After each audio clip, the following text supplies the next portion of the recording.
So we've got a lot to talk about in this chapter and a lot to break down, and I mean a lot. So before we get into it, make sure you subscribe and also make sure to like the video because that helps me so much. Basically, it seems all the preparations for the Culling games are complete here. Kenjaku's merger with Tengen is basically going ahead, and we see a massive wall of light crossing through the colonies in Japan with a lot of civilians seeing this and wondering what the hell is going on. And we even get a callback all the way back to chapter 12 of the dude who worked at the restaurant that Kenjaku went to meet with the disaster cases when they were discussing sealing Gojo. He ended up running away because he could feel something was incredibly wrong in that restaurant. And basically, this man's survival instinct has to be paranormal or borderline chaos technique at this point, because as the light passes over him, he is the only one that shudders and says, why does it feel as if something bad is about to happen? And I just thought it was a really cool callback because this dude's like sense of survival is through the fucking roof, and it also serves for some really good foreshadowing of what's to come here. So it's November 16th at noon right now, and we see Maki, Yuji, and Megumi all meeting up, with Maki updating Yuji and Megumi on what's gone down with Master Tengen, Choso, and Yuki. She mentions that Choso has secured the prison realm, which is a massive W, and crazy theory time here. I believe we're going to see Gojo be unsealed sooner than we think. Now, Choso has secured the back of the prison, and all the gang need to do is get that back to Angel and have her unseal it. I don't know what you're going to say. Oh, well, Angel won't unseal it until she's defeated Sukuna, blah, blah, blah. But I believe the way around this will be a bit of tomfoolery, basically to tell Angel that the only way they can beat Sukuna is with Gojo at their side. Because remember, Angel has zero idea that Yuji is actually a vessel of Sukuna, and with a little bit of tomfoolery, I do think that they'll be able to convince her to free Gojo on that premise. And I also think we're inching closer and closer to Gojo's release, because 2 chapters in a row now, we've seen him in flashbacks, which I've seen a lot of people on the old Twitter sphere saying is like Gege preparing us for Gojo's return. So come back to this video in a couple of weeks when Gojo is freed by Angel, and if it's true, you owe me a subscription, you owe me a sub to the channel. But as Maki is telling Yuji and Megumi about Kenjaku winning against Yuki, who she states is the same level as Yuta, our scalers and Yuta haters are about to go fucking crazy over that statement, by the way. I'm calling that right now. Yuji notices that's just how calm Maki is while delivering this news, and even Megumi has to think about how much Maki has changed since the Culling games, which is completely true. When you look at it, Maki has had the most development since the Culling games started. She's had a whole ass awakening, plus a sumo therapy session with Mio. And for anyone calling Gege a misogynist, they need to reread the entire series, because there are so many women in this series who have made major character developments for themselves, and they just haven't been this stereotypical damsel in distress vibe. So I don't know how I was seeing people on the old Twitter sphere calling Gege a misogynist in the past couple of days. That's been a whole other debacle. The group speculates on why the merger hasn't gone ahead yet, with them all coming up with different possibilities. And one theory that I've been seeing that I've mentioned before is Kenjaku is still feeling the possibilities of the time dilation from Yuki's black hole, and that's probably why he hasn't gone ahead with it. But right now I feel like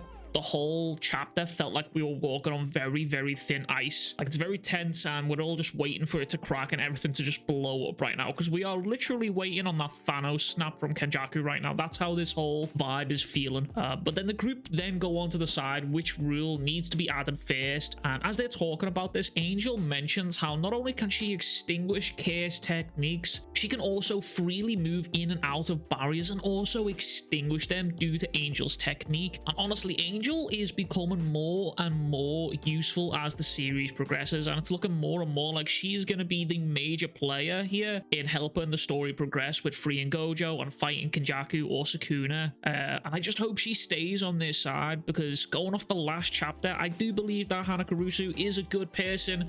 However, something about Angel is sending my spidey senses tingling. I don't know what it is yet. I can't quite put my finger on it. Maybe it's just Gege has given me trust issues, who knows, but there is something about Angel that I just don't personally trust. The group decide on which rule it is to add to the games, and the rule that they decide is to allow players to withdraw. However, Kogane rejects this and instead counter offers that a player can withdraw from the Culling games if they bring in someone else as a substitute from outside of the colony and also spend 100 points, which Megumi notes right away that at least 20 players would have to die to accumulate those 100 points in the Culling games, and then we'd also have to exchange a player. So realistically the Culling game's player count wouldn't really change. Megumi challenges Kogane and on this, and Kogane is not budging on this rule, and Megumi eventually accepts the rule, and the rule is added, and we get to see Higuruma, Kashimo, Hikari, Panda, Maki, and Hazunoki, and Amai all reacting to this rule being added. However, there is one very vital person missing who's been relevant to the Culling games and our main cast of characters, and that main person is Yuta. Yuta Okotsu is not shown reacting to the rule changes at all, which then raises the question,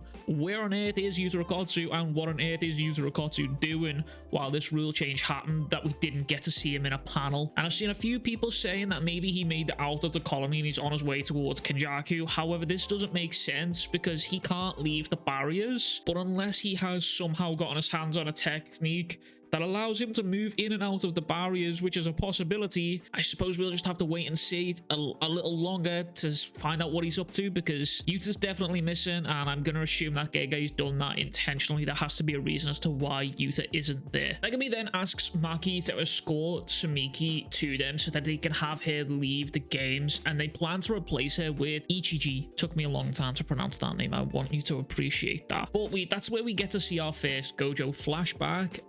And Gojo literally telling Ichiji to go and get his driver's license because he's less useful than shit, basically. And he says, and I quote, "I'll slap the shit out of you," which I'm gonna be honest, that line is a fucking banger considering it's coming from Gojo. It just makes it even better. I really cannot wait to see that line be animated because that is gonna be a meme, I promise you. But this is where the chapter drops a massive bombshell on us. Tsumiki walks through the barrier and conveniently arrives right in front of Megumi and Yuji, and we'll get back to that one in a second because that's very important. Yuji and Tsumiki get introduced for the first time properly, along with Hana, who's been watching over, who also says something very interesting here. And that's when Yuji says that Hana has been keeping a watch out in case Tsumiki fell from the sky. Hana then says, "In it, oh man, might I say, is nice Itadori, raise my stock more."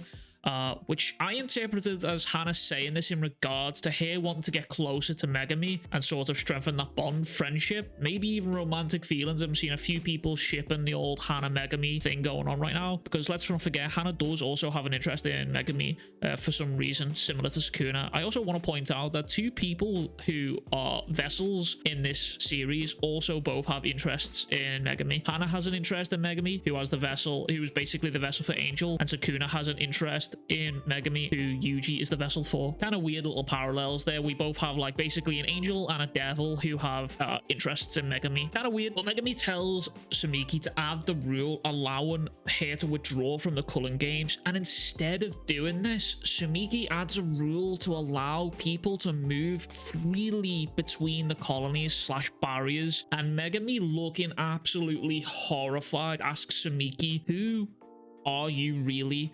And she is smiling at him creepily. Honestly, Tsumiki turning out to be a traitor was not what I had on my Jujutsu bingo card for this year, but apparently that's where we're at right now. The main theory I've been seeing floating around is that Tsumiki is actually the Culling game's master, which I like, and I think it's very plausible because conveniently when she goes through the barrier, she enters and lands perfectly with Yuji and Megumi, with Yuji even also saying, "That was lucky." Like the chances of that happening naturally would be astronomically high, or low, should I say.